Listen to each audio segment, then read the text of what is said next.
We don't necessarily know our journey, but as individuals, you know what it took for you to be here. Hello? You knew what it took to be in this room. And not many times are you going to hear the words, thank you, I appreciate you. But you know the commitment, the sacrifice, the dedication. Many of us in this room are the first ones to be in a room like this. And we're amongst mayors, elected officials, Black excellence, royalty.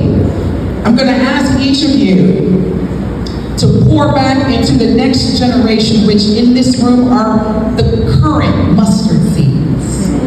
It is our obligation, it is our responsibility to reap, as we are reaping the harvest, to pour into others that are the size of a what, y'all?